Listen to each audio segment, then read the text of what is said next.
try to concentrate in what we are good at, which we've been keeping fairly simple because we do food and we do water, and that's what we do in emergencies. But then we even in emergencies, which emergencies do we respond? And we kind of said, okay, natural events, but yeah, hurricanes, tornadoes, volcanoes. But now I cannot believe we are in the middle of a refugee crisis created by a war that should not be happening. And man, this breaks your heart. Breaks your heart. The war in Ukraine began on February 24th, and on February 25th, my colleague Sam arrived with 2,000 hot meals for people entering from Ukraine.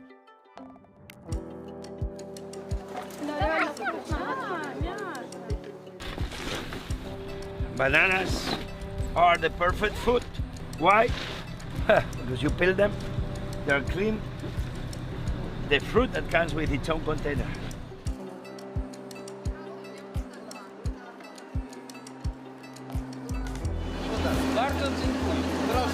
Thank you very much. Merci beaucoup. Gracias. There are 7 border crossings between Poland and Ukraine, and we are serving hot meals at every one of them. Probably the best one we've done yet. We're also in Hungary, Romania, Moldova, as well as Ukraine itself, and will continue to grow as refugees continue to flee the country of Ukraine.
Money, power, poverty, extreme inequality.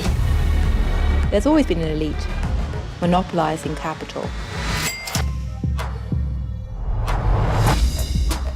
Moi, j'ai très peur en ce début du XXIe siècle à cause de ce que j'observe dans les données historiques. In the 18th century, money marries money, and so poverty is a death sentence.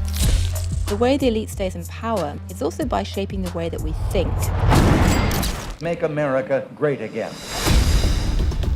We have a mythology that what's good for Wall Street is good for Main Street, but that's really never been true.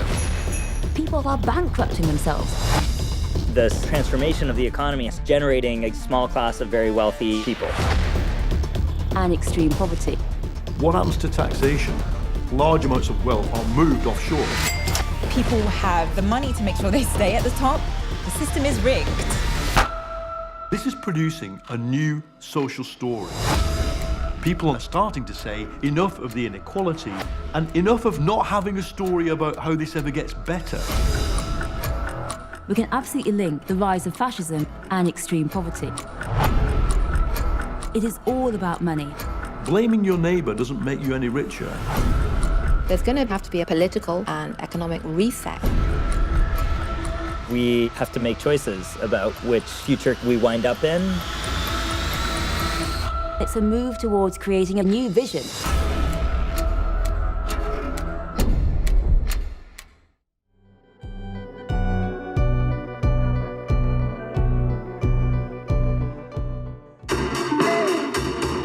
My mother wears a burqa, my father does it too.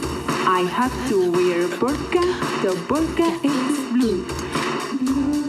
Sonaïra, baisse la musique, on t'entend du dehors. Tu vas nous aider. Désolée, Nastaran. Merci.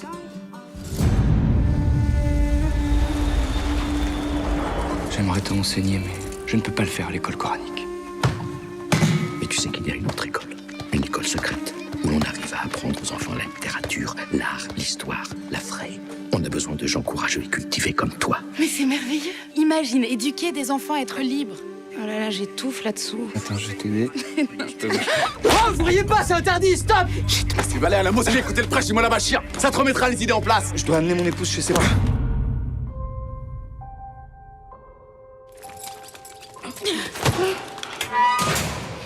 Qu'est-ce que tu as? On m'a amené une nouvelle prisonnière. Et alors? Et alors? Aujourd'hui, la nouvelle prisonnière a ôté son sadré. Devant moi. Tu lui as parlé? Non.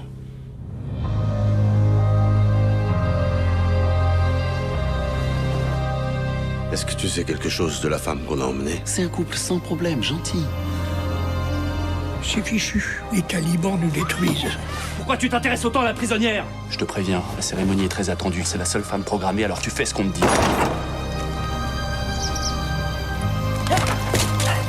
Ils te tueront, Sonaïra. Ne sommes-nous pas tous déjà morts depuis longtemps?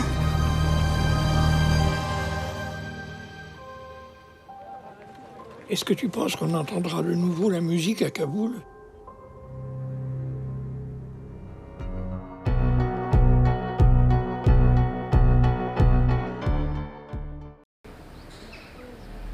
Deep in the French countryside sits a medieval castle, Château de Milande, with a most unlikely history.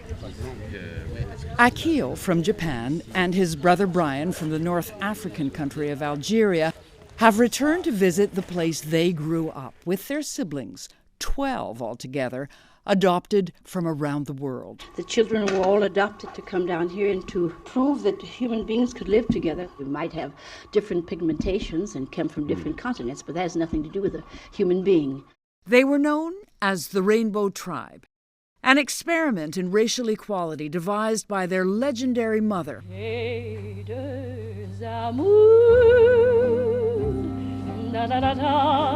One of the first black entertainment megastars, Josephine Baker.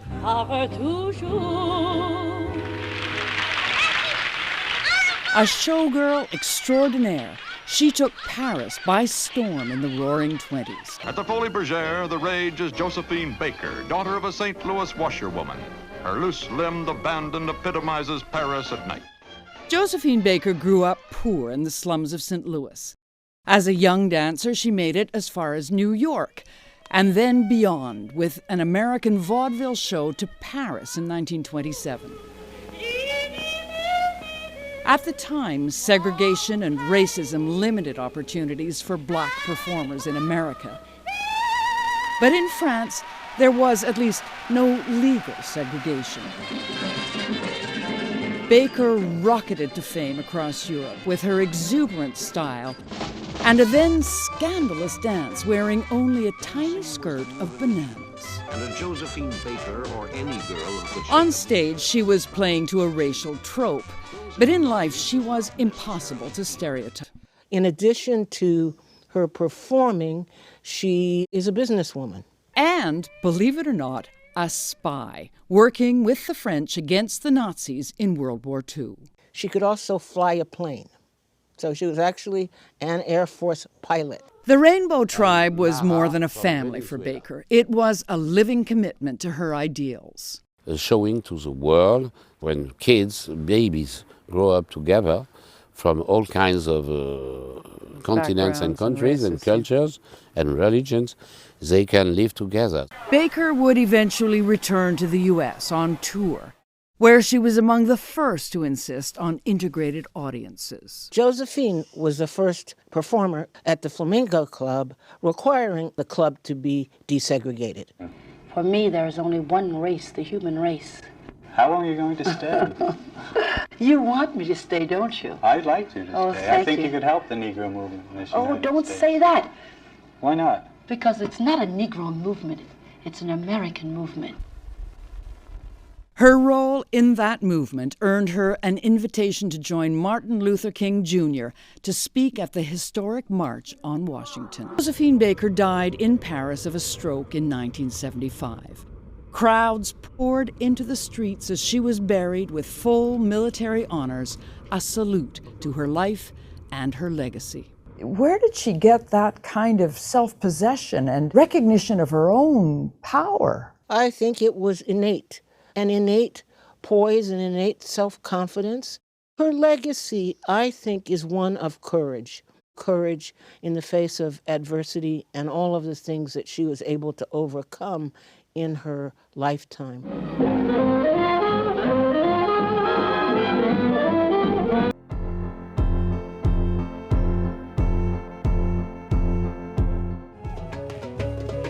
You can believe any religious, but they help each other is your human job. We are survivor of Afghan conflict. The Taliban took over our city, Mazar Sharif. They took me 3 times to the jail. They hid me by Kabul. So that's why I couldn't sit down 3 months. Because of I'm from Uzbek ethnic nationality. They did that. They are killing us, my family.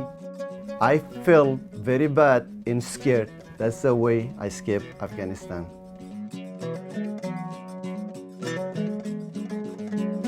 JFCS helped bring me and my family to better life. JFCS helped me with my paperwork, a lot of stuff in my home, bills, my green card application. They advised me, found a job.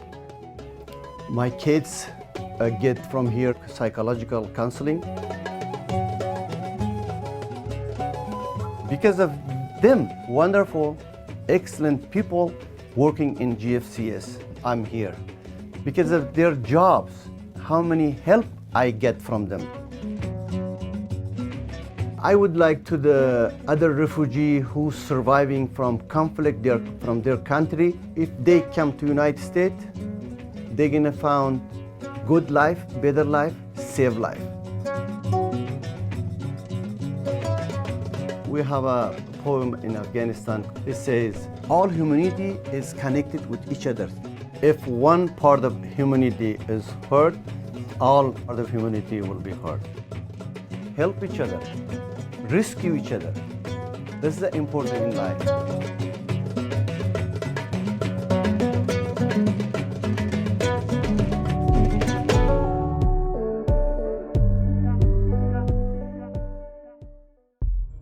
What is the mind of God that Albert Einstein chased after for 30 years of his life? Einstein wanted an equation that would unify gravity, the electromagnetic force, and the 2 nuclear forces. The theory of everything, the God equation. My name is Professor Michio Kaku. I'm a professor of theoretical physics at the State University of New York and author of the recent book, The God Equation, The Quest for the Theory of Everything.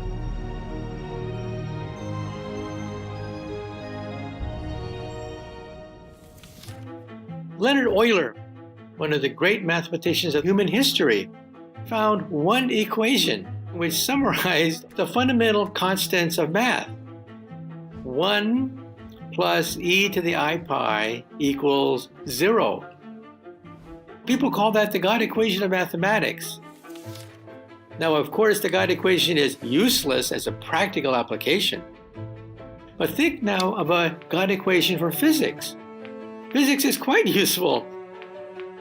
When Newton worked out the mechanics of moving objects and gravity, he helped to lay the groundwork for the Industrial Revolution. And then Maxwell and Faraday united electricity and magnetism to give us the electromagnetic force, the electric revolution. And now we have E equals mc squared, which helped to pave the way for the nuclear force. Each time a force was unraveled, it changed human history. And now, we want to put the whole thing together into the God equation, fulfilling Einstein's original dream.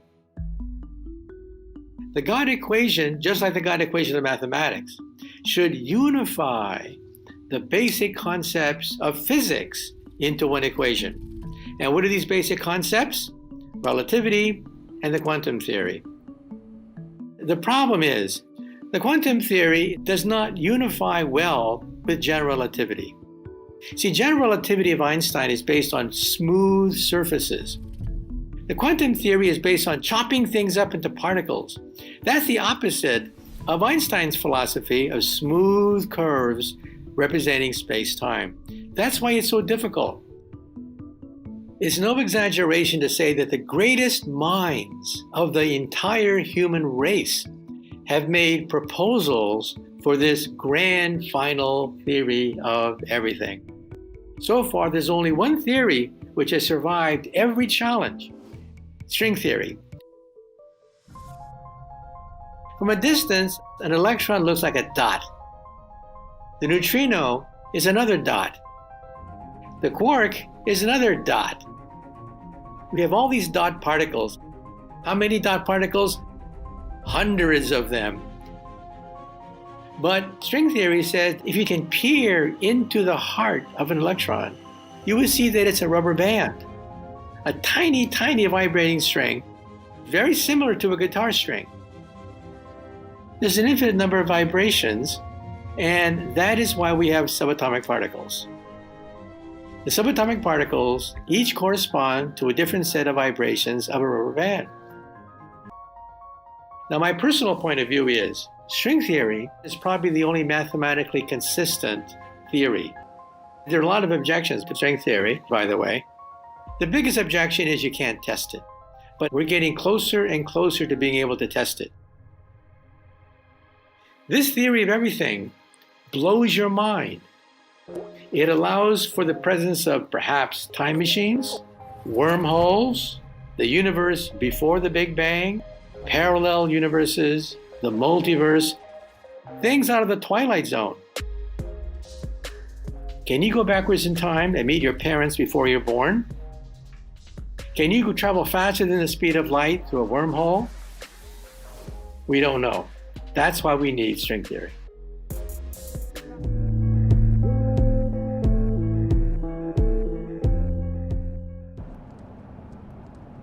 I am not the person I was 6 years ago. One of the main purposes I've found of running is to enable others that would never have the same opportunities that I had. That's where nonprofits come in, and that's kind of a big part of what I'm trying to promote. Running should be free and easy for anyone to start. Unfortunately, that's not the case all the time. This is about creating a world where anyone who wants to run can.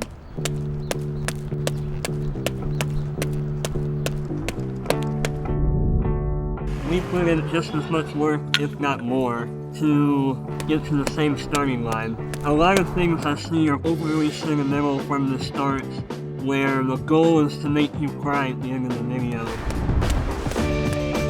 We're not here to make you cry, we're not here to inspire you, we're just here to run just like you. If you can get around the mindset that, oh, good for them, they're out here, well, odds are, if you're not training like we are, we're probably going to beat you.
Namaskar. Since ancient times, yogis have always given much importance to the space between these two eyebrows. This is the space where some of the yogis believe that our soul resides. And this pineal gland is a pea-sized organ which is situated between two hemispheres of our brain. This spot is also referred as one of the chakras, that is called as Agna chakra. This is a source of our mystical dimension of our life. There are many mystical sides of this gland, and that's why it becomes very interesting to know more about this. Yoga talks about a very simple technique which you should practice. Sit in a meditative pose, close your eyes, and now with closed eyes, roll your eyes towards this place. Stay in that position. Internally, you are looking at this place. In the beginning, some people may feel little headache, but by practice, you will not feel that. You will feel very comfortable rolling your eyes at this place. Second point, light management. In nature, as the sun sets, the bright light goes away, things go darker. And that's the time pineal gland would slowly start becoming active. Day is meant for work, night is meant for rest, but we don't follow these natural paths and we create problems to see that our body doesn't function well. So what you should do, see to it that you sleep little early, see to it that you dim your lights at least 1 hour before you go to bed, and that would help you to give you a good sleep. This pineal gland would help you to sleep really well. Third, eye exercise. As pineal gland is closely associated with your eyes and head, it is always better to keep your eyes healthy. Do these following Tratak exercises. There are few eye exercises which you should do. One is look at your palm, which is closer distance, and see some object which is very far from you. Looking over here, looking over there. Go on doing this 30 to 50 times of good eye exercise. Second exercise, rotate your eyes from right to left, left to right, rolling your eyes. Third, take your eyes on the shoulder. So, right shoulder, left shoulder. Fourth, look at the tip of your nose. Fifth, look at the center of your eyebrows. So all these rolling of eyes at different places would help strengthening the muscles which are holding your eyeballs. These exercises will keep your eyes in a healthy state, and hence it would help keeping pineal gland also active and healthy. In our life, we are busy throughout using our eyes. It's very, very actively used. We use so much of energy through our eyes. But there is a third eye, which is observing what your eyes are looking at and what your mind is thinking about. So, try and become aware of that. Try and have harmony with nature. Try and be with the harmony with this biological clock and live correctly. Namaskar.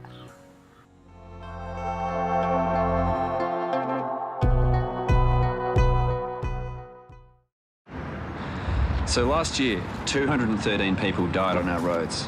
What do you think would be a more acceptable number? Acceptable? 70 maybe? Probably 70. Can you send 70? Actually, this is what 70 people looks like.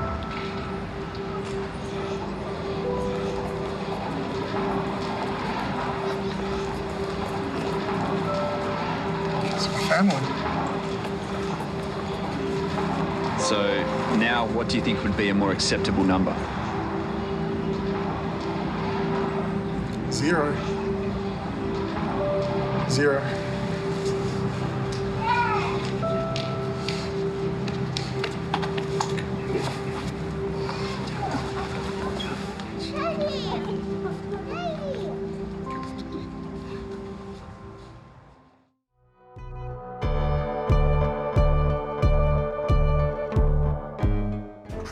As the US planes began to return from battle during World War II, there were noticeable patterns in the number and placement of bullet holes.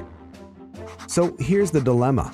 You don't want your planes to get shot down by enemy fighters, so you armor them. But attaching armor makes the plane heavier, and heavier planes are less maneuverable and use more fuel. Just as too much armor creates a problem, so does not armoring planes enough. Somewhere in between is the answer, and the reason a team of mathematicians, including Abraham Wald, was gathered together to eventually find the solution. The generals wanted to know how much more armor should be put on the planes where the bullet holes are seen. But Wald responded that putting armor where the holes were was not the solution. They needed to put the armor where the bullet holes were not. There were bullet holes in the fuselage, the fuel system, and of course, the rest of the plane. But not nearly as many planes returned with holes in the engine. Wald asked the important question, and that question was, where were the missing holes? Surely it couldn't be a case of luck or aim by the enemy. The answer was simple. The ones with more bullet holes in the engines were the planes that didn't make it home. Since planes could sustain hits to the fuselage and other parts of its body, but not the engine, place the armor on the engines. Protect the place with the greatest vulnerability. So that's what they did. Wald's recommendations were quickly put into effect and were still being used by the Navy and Air Force in future wars in Korea and Vietnam. A mathematician, Wald saw the solution differently than his peers, who had vastly more knowledge of aerial combat. He asked the same questions that mathematicians always ask. What assumptions are we making? And are they justified? Jordan Ellenberg's book, How Not to Be Wrong: The Power of Mathematical Thinking, explores these questions and many others in the pursuit of greater mathematical thinking. Math touches everything we do. It's not just a bunch of problems we do because a teacher told us. It's what makes the world make sense.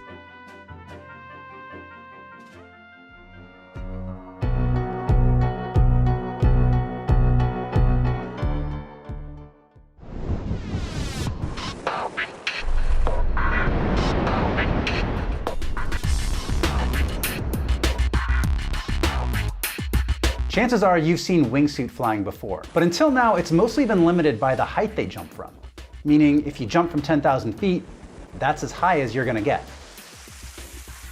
But all that changed thanks to skydiver and wingsuit pilot Peter Salzman and his world's first electric wingsuit.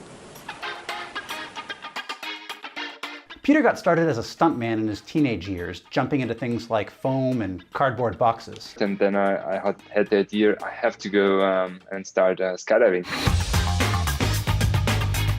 Fast forward to 2017, countless skydiving jumps and base jumps later, when Peter got the idea for a powered wingsuit. I was in the mountains with a friend of mine, and we found this jump which was not possible with a common wingsuit. We need like additional boost system to be able to fly down the whole mountain.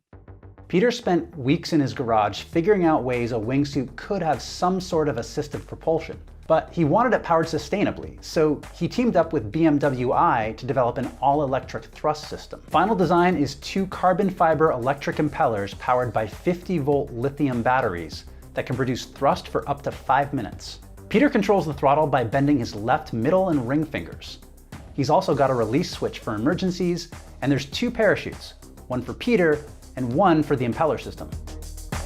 It was time to make the first official flight over what's known as the Three Brothers in Austria. 3 mountain peaks, the first 2 are about the same height, and the third one is taller. Peter's plan was to jump from 3,000 meters by helicopter, fly flat over the first 2 peaks, and use the thrust to push himself over the third.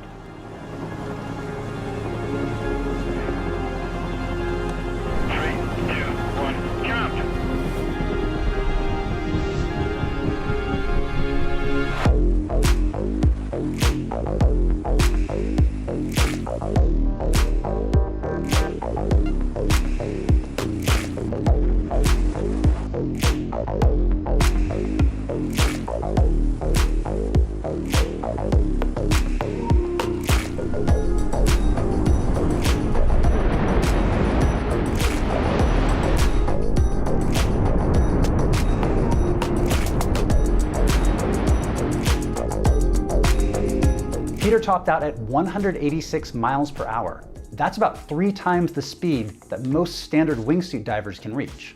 So what was it like the first time? For me, it was like incredible. Like as long as the way is for something, as nice it is at the end. Like if you really get it.